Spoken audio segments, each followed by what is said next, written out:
خود جو ہے وہ امام نے شبیب کو کہا کہ جب نہ شبیب اس مہینے میں سید الشہداء پر گریہ کرنا گناہوں کی مغفرت ہے، چاہے وہ قلیل ہوں چاہے وہ کثیر ہوں۔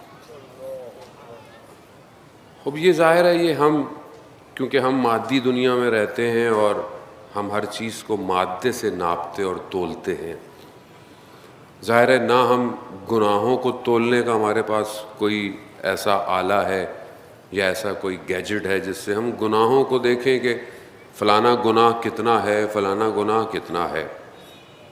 لیکن عالم ملکوت ہر گناہ کو اس کے حساب سے ثبت کرتا ہے، اس کی کیفیت کے ساتھ۔ اب ایک انسان ہو سکتا ہے کہ کوئی یہ تو میں نے چھوٹا سا گناہ کیا، ہمارے ہاں تو ایسی ہے نا، یہ تو چھوٹا سا ہے، مطلب کسی کو کچھ کہہ دیا، کسی کو ذرا سی تکلیف دے دی، تو چھوٹا سا گناہ ہے، بڑا گناہ تھوڑی ہے۔ البتہ گناہوں کے بھی اگر آپ جائیں تو گناہوں کے لیے بہرحال سب سے بہترین کتاب آیت اللہ شہید دست غیب کی گناہ کبیرہ، کہ جو اردو میں بھی غالباً 2 والیوم میں پرنٹ ہوئی ہے، جوانوں کے لیے بہت ضروری ہے کہ آپ اس کا مطالعہ کریں تاکہ ہمیں پتہ تو چلے کہ زندگی میں جو کر رہے ہیں وہ گناہ ہیں یا کیا ہے، کیونکہ آج تو اتنا سب کچھ مکس ہو گیا ہے، ہمیں پتہ ہی نہیں ہے حلال کر رہے ہیں یا خدا نخواستہ حرام کر رہے ہیں۔ تو اس کے اندر ہیں گناہ کبیرہ کیا ہے، لیکن علماء اکرام روایات کی روشنی میں کہتے ہیں کہ گناہ چھوٹا ہو یا بڑا ہو، گناہ گناہ ہے۔ گناہ کا مطلب کیا ہے؟ یعنی آپ نے خدا کی نافرمانی کی ہے، گناہ یہی ہے نا۔ مثال کے طور پر کوئی خاتون بے حجاب نہیں ہے، بد حجابی ہے، مثال کے طور پر تھوڑے سے بال نظر آتے ہیں، آپ کو پتہ ہے واجب ہے بالوں کو ڈھانپنا، حجاب کے اندر واجب ہے، جب خاتون بالغ ہو جاتی ہے اس کے لیے حجاب کرنا واجب ہے، چاہے وہ بچی ہو چاہے وہ جیسی بھی ہو۔ لیکن مثال کے طور پر کوئی کہ تھوڑے سے بال نظر آ رہے ہیں، وہ یہ تو تھوڑے سے ہیں، یا آپ الہی فرمان کے مقابلے میں انجام دے رہے ہیں، یہ تھوڑا نہیں ہے، یہ اللہ کے فرمان کے مقابلے میں۔ جب وہ سورہ نور میں کہہ رہا ہے کہ اپنی ماؤں بہنوں بیٹیوں کو ڈھانپ دو چادر سے، تو آپ کس کے مقابلے میں ہیں؟ خدا کے مقابلے میں ہیں آپ۔ تو اب دنیا تو ہم پیرامیٹر نہیں کر سکتے نا، کیونکہ ہمیں پتہ نہیں ہے، ہم تو اپنی آنکھ سے دیکھتے ہیں جو ہمیں نظر آتا ہے، ہم دنیا کو ویسے ہی دیکھتے ہیں، یہ گورا ہے، یہ سانولا ہے، یہ کالے کپڑے پہنا ہوا ہے، یہ دوسرے کپڑے پہنا ہوا ہے، یہ چھوٹا ہے، یہ بڑا ہے، ہم تو یہی ناپتے ہیں۔ مگر عالم ملکوت ہمارے ظاہر کو نہیں، ہمارے باطن کو دیکھ رہا ہوتا ہے۔ اب یہ جو گناہ ہے اس کو دنیا کی کوئی اسکینر مشین نہیں بتا سکتی کہ اس شخص کے کتنے گناہ ہیں۔ آپ دنیا کی بہترین مشین سے گزار لیں، گناہ نہیں بتائے، لیکن اللہ کا ولی جب ایک نگاہ ڈالتا ہے بندے کی طرف تو اسے دیکھ لیتا ہے کہ یہ کون سی مشکل میں اور گناہ میں پھنسا ہوا ہے۔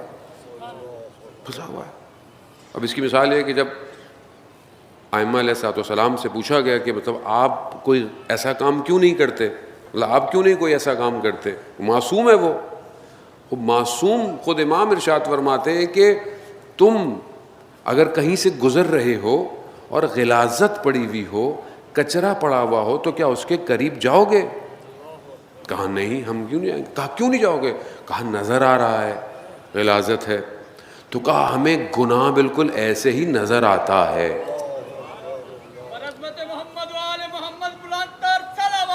اللہم صلی علی محمد ہمیں گناہ ایسے ہی نظر آتا ہے، نظر آتا ہے کہ یہ گناہ ہے، کیوں اس کے قریب جائیں، کیوں اس کے قریب جائیں۔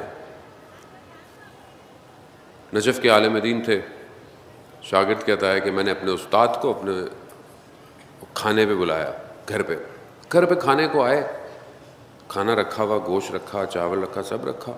وہ آئے, بیٹھے, تھوڑی دیر بیٹھے, بس انہوں نے چاول چکھے اور اٹھ کے چلے گئے. شاگرد تھا, جانتا تھا استاد کو. کہا اس کا مطلب ہے کھانے میں کوئی نہ کوئی گڑبڑ تھی. اٹھا, اپنی زوجہ سے پوچھا کہ کھانا بناتے وقت پاکیزگی نجاست کا خیال رکھا تھا؟ کہا بالکل. کہا کوئی ایسی چیز تو نہیں تھی؟ کہا نہیں. قصاب کے پاس گیا جہاں سے گوشت لے کے آیا تھا. پوچھا گوشت صحیح جانور کا تھا, حلال تو تھا, تم نے کہیں حرام گوشت تو نہیں دے دیا؟ میں پیسے واپس نہیں لوں گا. کہا نہیں نہیں. پھر کہاں بس جب گوشت رکھا ہوا تھا تو بلی آئی تھی اور دانتوں میں دبا کے بھاگنے کی کوشش کر رہی تھی تو میں نے اس سے چھین لیا تھا. بہرحال ایک اثرات اس کے اوپر مرتب ہو گیا. یہ اپنے استاد کی خدمت میں کہا کہ استاد آپ نے کھانا کیوں نہیں کھایا؟ کہا رہنے دو. کہا نہیں مجھے بتائیے. کہا کہ جب میں تمہارے دسترخوان پہ بیٹھا تو گوشت کی جگہ پر غلاظت رکھی ہوئی تھی. باطنی آنکھ ظاہر کو, ہماری لیے چیزیں بہت سی نارمل ہیں ایکچولی. ہم بعضوں کہتے ہیں خوب اس سے کیا فرق پڑتا ہے, کہیں بھی کھا لو کھانا, کہیں بھی کھا لو کھانا. لیکن ہمیں نہیں پتا کہ بہت سارے اثرات ظاہر نہیں ہیں, روح پر مرتب ہوتے ہیں. شخص کی اگر نماز قضا ہو جائے اسے سوچنا چاہیے. کیوں؟ کہ کہیں نہ کہیں کوئی حرام لقمہ اس کے اندر چلا گیا ہے. ہم تو اتنے نارمل ہیں, ہمیں پتہ ہی نہیں چلتا. ہماری تو فجر بھی چلی جائے, یہ بھی چلا جائے. عزیزان محترم, اوپر نظام بہت دقیق ہے. ایک لمحہ ملی مائنر سیکنڈ کے ساتھ ہماری زندگی کو سکین کیا جا رہا ہے. جب مریں گے اس طرف جائیں گے نا تو ایک لمحہ دکھایا جائے گا. دن اتنے ٹکڑوں میں کیا جائے گا کہ آپ اپنے دن کو ہی جواب دیتے دیتے آپ کی زندگی گزرنا شروع ہو جائے گی. وہ اوپر کا نظام ایسا ہے, خدا کا نظام ہے, ہمارا آپ کا نظام نہیں ہے, الہی نظام ہے. اب یہ جو ہم زندگی میں گزار رہے ہیں, نہ جانے کیا کیا غلطیاں ہیں, کیا کیا گناہ ہیں, کیا کیا خطائیں ہیں, کوتاہیاں ہیں. اور امام کیا کہتے ہیں, سید الشہداء پر گریا تمہارے گناہوں کو پاک کر دیتا ہے. سمجھنے کی کوشش کریں کہ آپ کہاں بیٹھے ہوئے ہیں. آپ کو امام نے دعوت دی ہے, آؤ, پورا سال تم سے کچھ بھی ہو گیا, ہم تمہیں صاف کریں گے. یہ ہے امام. امام کو سمجھیں عزیزان محترم. امام ایک ایسا نظام ہے کہ اس کے بغیر بشریت حرکت نہیں کر سکتی, کمال کی طرف نہیں جا سکتے. ورنہ شیطان اتنی کوشش میں لگا ہوا ہے کہ ہمیں ایک ہر لمحے کے لیے کھینچتا رہے ہر لمحے. اور وہاں اس نے اپنے ہادیوں کو بھیج کر, یہ ہے امام, کہ ہم جو روتے ہیں, کہ گریا کرتے ہیں, خدا ہمارے گناہوں کی مغفرت کر دیتا ہے. کس پہ گریا؟ سید الشہداء پر گریا. آپ کربلا نہیں گئے, آپ کربلا نہیں پہنچے, آپ نے امام کا اس وقت ساتھ نہیں دیا. وہ ان کے درجے تو اپنی جگہ پر, لیکن آپ 1400 سال بعد بھی کبھی بھی سید الشہداء پر گریا کریں, آپ کی پہلی لیئر کلیئر ہو جاتی ہے.